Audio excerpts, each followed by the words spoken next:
Welcome to Cozy Reads. In today's video, we invite you to experience a concise and captivating storytelling summary of Jane Eyre by Charlotte Brontë. Settle in, unwind, and join us as we explore this brooding and emotional story.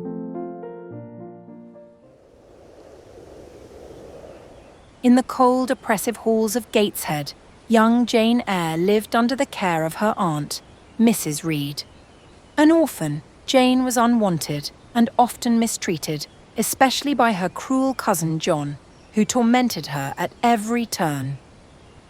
After one harsh incident, where Jane defended herself from John's bullying, she was locked in the eerie Red Room, where her uncle had died years before. The room's ghostly air filled her with terror, setting the tone for the lonely and painful years ahead, but it also planted the seeds of Jane's inner strength and fierce independence. After several unhappy years at Gateshead, Jane is sent away to Lowood School, a charity institution for orphaned girls. Though she hopes for a fresh start, Lowood turns out to be harsh and miserable, with its students subjected to poor conditions and the hypocritical cruelty of Mr. Brocklehurst, the school's headmaster. Life at Lowood is cold and strict, but Jane finds warmth and friendship in Helen Burns, a kind-hearted, intelligent girl with a serene acceptance of life's hardships. Jane also admires Miss Temple, one of the teachers who shows compassion and intelligence, nurturing Jane's mind and spirit. However, tragedy soon strikes. Helen falls ill and dies in Jane's arms, leaving her heartbroken and alone once more. But this loss strengthens Jane's resolve. She excels in her studies and, over the next few years, rises to the position of a teacher at Lowood. Though Lowood improves under new management, Jane grows restless and yearns for more. She longs to experience the world beyond the school's confining walls, to taste freedom and independence. Determined to shape her own future, Jane advertises for a position as a governess. Soon she is employed at Thornfield Hall, a grand yet mysterious estate, to care for Adele, a lively French girl. Thornfield is filled with beauty and luxury, but it also harbours secrets. The house feels strange, with its dark corridors and the occasional eerie laughter echoing from the upper floors. Jane cannot shake the sense that something is hidden within its walls. Her employer, the enigmatic Mr. Rochester, is a man unlike anyone Jane has ever met. He is darkly handsome, brooding, and carries a palpable sense of melancholy and mystery.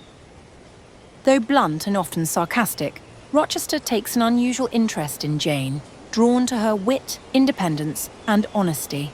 Despite their differences, he, wealthy and worldly, and she, plain and humble, their conversations become charged with intensity, revealing a deep connection between them. Slowly, Jane begins to fall in love with Rochester, though she remains unsure of his feelings for her. The arrival of Blanche Ingram, a stunning and aristocratic woman, casts doubt on Jane's hopes. Blanche, with her beauty and charm, seems a perfect match for Rochester, and Jane assumes he will marry her. Yet despite her doubts, Jane notices that Rochester remains distant from Blanche, even as he flirts with her. His true feelings remain a mystery, and Jane's heart is left in turmoil. Then, one evening, Jane is awakened by strange noises and the smell of smoke. Rushing to Rochester's room, she finds his bed engulfed in flames. She saves his life, and in the aftermath, their connection deepens. Rochester confides in Jane, but remains evasive about the cause of the fire. Jane is more certain than ever that there is something deeply wrong at Thornfield Hall, something that Rochester is hiding. In a sudden and passionate turn, Rochester proposes to Jane, shocking her. He declares his love for her, not Blanche, and Jane, overwhelmed with emotion, agrees to marry him. Their engagement is filled with moments of bliss, but an underlying sense of dread looms over Jane.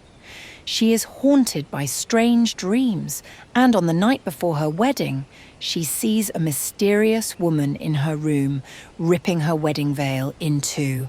Rochester dismisses her fears, but Jane cannot shake the feeling that something terrible is about to happen. On the day of their wedding, that terrible truth is revealed. As the ceremony begins, a stranger arrives and declares that Rochester is already married. His wife, Bertha Mason, has been hidden away in Thornfield's attic for years, driven mad by illness. The woman who tore Jane's veil was Bertha herself. Jane is devastated, her heart shattered by the betrayal, though Rochester pleads with her to stay, explaining that he is trapped in an impossible situation. Jane knows she cannot live with him in deceit. She leaves Thornfield, heartbroken but determined to hold on to her integrity.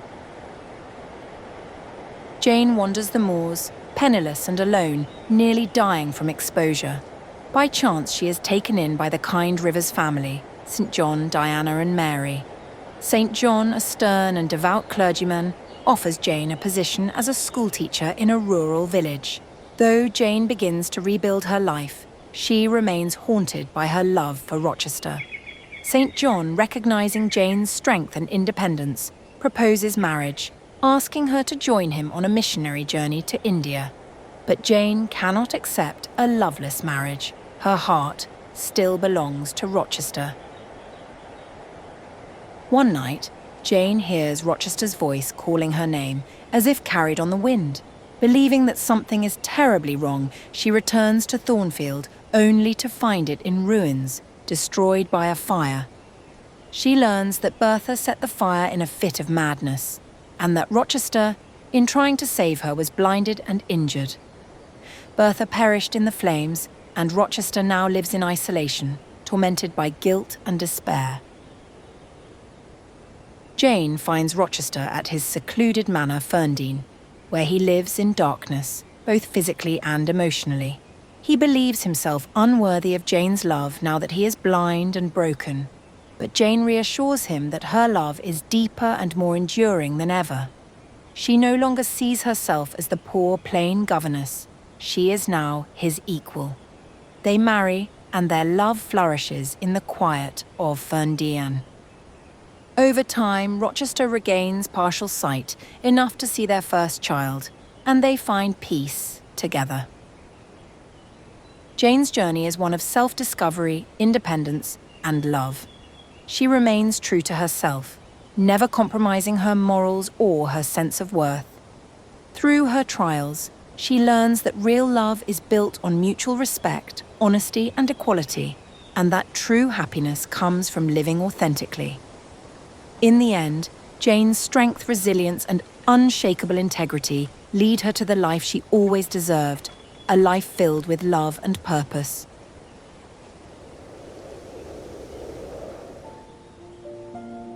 Thank you for joining us for this narrated summary of a classic tale. We hope it brought you a moment of relaxation and that you enjoyed this journey through the realms of timeless literature. If today's summary inspired you and you wish to explore the full story, please find the link to the complete book in the comments below.